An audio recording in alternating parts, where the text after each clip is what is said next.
What is up, my dudes, dudettes, and dudeless people? My name is Sam, and I bring you despair. An old favorite has returned. And by that I don't mean Monokuma, I just mean the general, get cosplay ready with me thing. Although something's different. I'm already wearing the makeup. Well, congratulations, you can see. As you probably noticed, I tried something different. Honestly, I thought, what could I do for Monokuma, and suddenly it got drag. I didn't really ask beforehand for any questions or whatever I used to do when I did these videos. So here's just me doing the makeup with a voiceover. What I'm gonna talk about, I don't know yet. I'll leave that for future Sam. Future Sam is probably going to hate me. Yeah. But yeah. Here you go. The old favorite has returned. Alright, and here we are in the voiceover phase. In the background you see me doing my makeup. I'm not particularly explaining what I'm doing because, to be quite frank with you, I don't even know what the fuck I'm doing in this video, but hey! Let's just enjoy the montage while I rant, because I decided to talk about why I haven't associated myself with Danganronpa for a while now. I think the last post I made about it was like, I believe last year, or 2019 even. I mean, first of all, the main reason why there weren't many cosplays overall is just Miss Rona being a bitch and like all the conventions not existing basically, which I think is a good thing. Wear your fucking masks, get vaccinated, goddammit, and just... And considering the majority of my cosplays are Danganronpa cosplays, it's just a given. It's just a given. But that doesn't mean I needed to stop doing Danganronpa content. Yet I still stopped. Why was that? I wrote down like a few bullet points that I'm just gonna go over. I will not go into like big details about certain dramas that went down in the fandom. I'm just gonna be like brief and vague. As you may know, Danganronpa is a big part of my life. I don't want to say it shaped me who I am, but then again, I do be a Yasuhiro and a Kaito-kini, and also Kanon. One reason why I left the fandom, I didn't really leave the fandom, I just put it on ice for myself. One reason why I was gone for a while is because I kinda just needed a break from Danganronpa. Imagine your favorite food is pasta. If it really is your favorite food, congratulations, you don't have to imagine it. Imagine your favorite food is pasta, and you decide to eat pasta every day for the rest of your life. Just the same pasta, like not a different sauce or anything, just the same pasta every day, preferably 3 times a day, like for breakfast, lunch, and dinner. Eventually you would get tired of that too. Eventually you would feel like, that's a bit bland, I need something else, I need something, let's say, sweet, I need something spicy, I need something more savory. Danganronpa in this case was the pasta for me. Not a creepy one. I'm sorry. I just needed something else. For a while I was stuck with Winx Club, which might be an odd choice, but for those who know me personally, you know that I fucking love that show up until season 3. Anyway, and now I'm stuck with Sandersides, as you may or may not have noticed. So obviously interests shift, and Danganronpa just happened to be like put on a shelf up until recently, I suppose. But also, it wasn't only me like needing a break from the franchise itself.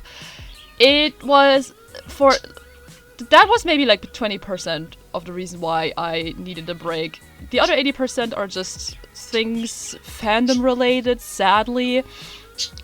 Ever since V3 came out, and you have to imagine I've been in the fandom ever since the first game got its anime adaptation.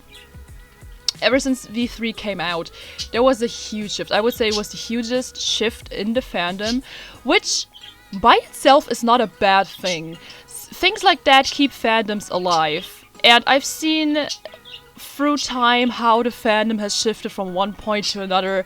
It was usually whenever a new game or a new anime, in the case of Danganronpa 3, came out, and discourse, discussions, let's also say arguments, fan works, all of that keeps a fandom alive. In the case of Danganronpa, I feel like a lot of drama is keeping it alive. which I was not up for. I wasn't vibing with that. I did not feel... Every day when I went on TikTok or Instagram, there was a new drama going on. Either a cosplayer was exposed for being a toxic person, or generally people that were a huge part of the fandom turned out to be toxic, or Haiji Towa. you know. And while I am glad that those people were called out because they rightfully deserved it, it also shifted the fandom in a way that makes people quick to attack and harass other people. Which is also a big part of the cancel culture, you know, but I'm not gonna talk about the cancel culture. I have a feeling that you're not allowed to make a little mistake. And by little mistake, I mean, have a different opinion, apparently. A lot of people think that certain opinions are so wrong that people deserve to be attacked and harassed over them. Also, doxing was a big thing in the fandom as well. For the most minuscule reasons. I've heard people that were doxed because they shipped something else than the person who doxed them. Who gives you the right to dox someone who ships, let's say, Makoto with Byakuya instead of Kirigiri? Who gives you the right to dox them? Exactly, no one. You don't have the right to find out their address and post it to the public for everyone to see. I don't know if it's still prominent in the fandom. I haven't seen any cases of that in the past months, which I'm very happy about because that means there is some positive change. But people are still defensive and ready to harass. Of course, there are like certain ships and characters out there that are super popular, which is totally fine, okay? I personally am someone who likes more of the side characters, the more underrated characters. I don't do this on purpose, I swear to God. It is just I find those characters more interesting most of the time than like the main popular ones. I don't know what it is, okay? But I feel like when it comes to the fandom, you're not allowed to like those characters, let alone certain ships with said characters, and you're also not allowed to have certain opinions. Like, just to bring an example, the entire discourse over Chihiro. You can see it this way or you can see it that way, but there are so many arguments and harassments going on solely because of that. It is just insane, and I didn't want to be a part of this. I just didn't want to. Danganronpa used to be a very big comfort thing for me, but sadly that has vanished with all that drama that has been going on. I've also noticed an influx in people attacking others for not using spoiler warnings on a franchise that is over a decade old. Do you want me to put a spoiler warning on Friends? Do you want me to put a spoiler warning on The Office? I don't think so. I don't know. It is nice. I suppose it is a nice gesture to put a spoiler warning, and props to everyone who does that. But we as creators are not obligated to put a spoiler warning because we are not in control what others are consuming. I mean, of course, except the thing came out like all fresh and just a few hours or weeks ago, then I understand spoiler warnings. And in that case, I am also willing to put spoiler warnings. But again, this is one thing I noticed only within the Danganronpa fandom. If you don't put a spoiler warning, you will be attacked. People will tell you, oh my god, put a spoiler warning, you're so inconsiderate. Then again, if you don't want to be spoiled, why are you looking up that franchise? But that is just my opinion, and I'm pretty sure that if this video gets out there somehow, there will be people in my comment section who are like, oh my god, you're such a meanie! And this is what I mean. This is that toxicity in this fandom that made me and many others turn away. And I know for a fact I'm not the only person who thinks like that. There are many people that have expressed their distaste for how the fandom has shifted. And honestly, I wish we were back in like 2015, 2016, where the main issue was that Komaeda liked fingers in his ass. Editing and re-listening to the audio made me realize how sad it actually is that whenever I think of the Danganronpa fandom, all like the negative things pop up. I don't want to sound that mean or negative to people, but it's just something that me and a bunch of others that has been a thorn in our eyes for a while now, and it is just sad. What? It may sound a bit like too idealistic, but why can't we just live and let live, you know? Ironic to say that in a franchise that is Danganronpa, but it's just sad. But yeah, that is pretty much my side as to why I needed a break.